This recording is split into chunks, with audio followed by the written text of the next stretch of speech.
നമസ്കാരം, welcome back. ഇന്നത്തെ ഈ വീഡിയോയിൽ കൺസ്ട്രക്ഷൻ എക്യുപ്മെൻറ്റിൻ്റെ ടെക്നിക്കൽ ടേമിനെ കുറിച്ചുള്ള ചെറിയൊരു വിശദീകരണം. നമ്മളിൽ പലരും കൺസ്ട്രക്ഷൻ എക്യുപ്മെൻറ്റിനെ കുറിച്ച് അറിയുന്നവരാണ്. കൺസ്ട്രക്ഷൻ ഫീൽഡിൽ ഒരുപാട് എക്യുപ്മെൻ്റ് ഉണ്ട്. ഉദാഹരണമായി excavators, mobile crane, tower cranes, loaders, pavers, bulldozer, trenchers, concrete mixer, motor graders, skid steer loader. ഇവിടെ പറഞ്ഞിരിക്കുന്ന ഈ മെഷീൻസിൻ്റെ ഒക്കെ ടെക്നിക്കൽ ടേമാണ് ഞാൻ ഉപയോഗിച്ചിരിക്കുന്നത്. വളരെ പോപ്പുലറായിട്ടുള്ള ചില മെഷീനുകൾ അതിൻ്റെ ബ്രാൻഡിങ് നെയിമിലാണ് അറിയപ്പെടുന്നത്. ഉദാഹരണമായി സ്കിഡ് സ്റ്റിയർ ലോഡർ.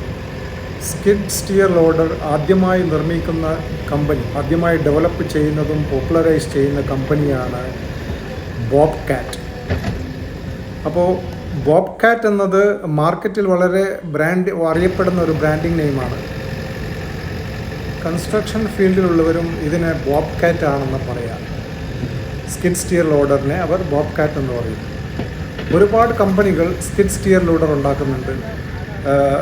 കാറ്റർപില്ലർ ഉണ്ടാക്കുന്നുണ്ട്, കൊമാറ്റ്സു, ഇതുപോലെ ഒരുപാട് കമ്പനികൾ ഈ സാധനം ഉൽപ്പാദിപ്പിക്കുന്നുണ്ട്.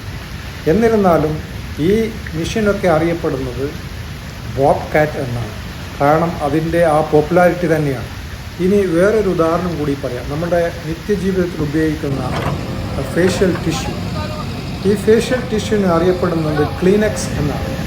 ഇതിൻ്റെ കാരണം ഇതുതന്നെയാണ്. ക്ലീനെക്സ് എന്ന ഒരു കമ്പനിയാണ് ഈ സംഭവം ആദ്യം മാർക്കറ്റിൽ ഇറക്കുന്നതും പോപ്പുലറൈസ് ചെയ്യുന്നതും. അപ്പോൾ നമ്മൾ ഏത് കമ്പനിയുടെ ഫേഷ്യൽ ടിഷ്യൂ വാങ്ങിച്ചാലും നമ്മൾ അതിന് പറയുന്നത് ക്ലീനെക്സ് എന്നാണ്. ഇനി നമ്മുടെ നാട്ടിൽ വളരെയധികം ഉപയോഗിച്ചു വരുന്ന ഒരു മെഷീനുണ്ട്. ഈ മെഷീൻ്റെ പേര് നമ്മുടെ നാട്ടുകാർ എന്താണ് പറയുന്നതെന്ന് നോക്കാം.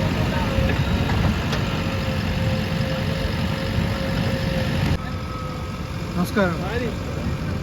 ഈ കാണുന്ന മെഷീൻ ഇതിന് എന്താണ് നിങ്ങൾ പറയുന്നത്? ഇതിൻ്റെ പേരെന്താണ്?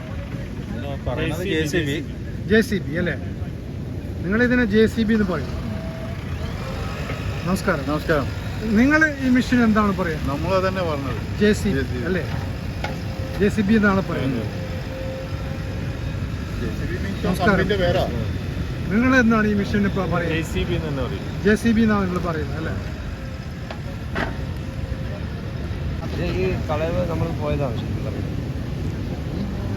നമസ്കാരം.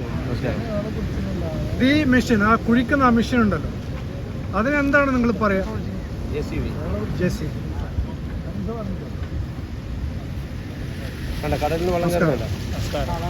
ആ മെഷീൻ, ആ കാണുന്ന മെഷീൻ, ആ കുഴിക്കുന്ന മെഷീൻ ഉണ്ടല്ലോ, അതിനെ നിങ്ങൾ എന്താ പറയാ?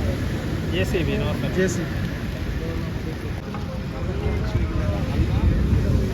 നമസ്കാരം. പേരെന്താണ്? ജാഫർ. ഈ മെഷീൻ, ഇപ്പൊ ഈ കുഴിക്കുന്ന മെഷീൻ ഉണ്ടല്ലോ, ഇതിനെന്താണ് നിങ്ങൾ പറയാ? JCB എന്നാണ് ഇതിനെ പറയാ. അത്രേ ഉള്ളൂ അല്ലേ? ജോൺ സിറിയക് ബോൾവിക്ക് മൊത്തം പേര് അതാണ് JCB. ശരി, ഓക്കെ. മൂന്നാളുകളുള്ളൊരു കമ്പനിയാണത്. ശരി, ഓക്കെ, താങ്ക് യു. ഇവിടെ കൂടിയിരുന്നവരിൽ പലരും ഇതിനെ JCB എന്നാണ് പറയുന്നത്. JCB എന്ന് പറയുന്നത് ഈ മെഷീൻ നിർമ്മിച്ച കമ്പനിയുടെ പേരാണ് JCB. അതിൻ്റെ പൂർണ്ണ രൂപം ജോസഫ് സിറിൽ ബാംഫോർഡ് എന്നാണ്. അതാണ് ഇതിൻ്റെ ഫൗണ്ടർ. ഈ കമ്പനിയുടെ ഫൗണ്ടറാണ്. 1953 ഈ കമ്പനി നിലവിൽ വന്നത്. ഒരു മോഡേൺ ബാക്ക് ഹോ ലോഡറിൻ്റെ നിർമ്മാതാവാണ് JCB. ഒരു കമ്പൈൻഡ് ഫ്രണ്ട് ആൻഡ് ലോഡറും അതുപോലെ റിയർ മൗണ്ടഡ് ബാക്ക് ഹോ ഇൻ്റഗ്രേറ്റ് ചെയ്തുകൊണ്ടുള്ള ഒരു എക്യുപ്മെൻ്റാണ് JCB. ഈ എക്യുപ്മെൻറ്റിൻ്റെ ടെക്നിക്കൽ നോമൻക്ലേച്ചർ ബാക്ക് ഹോ ലോഡർ എന്നാണ്. പക്ഷേ നമ്മളിൽ പലരും ഇതിനെ JCB എന്നാണ് പറയുന്നത്. പുതിയൊരു വീഡിയോയുമായി വീണ്ടും കാണാം. ഈ വീഡിയോ ഇഷ്ടപ്പെട്ടാൽ ഷെയർ ചെയ്യുക, ലൈക്ക് ചെയ്യുക, സബ്സ്ക്രൈബ് ചെയ്യുക. Thank you.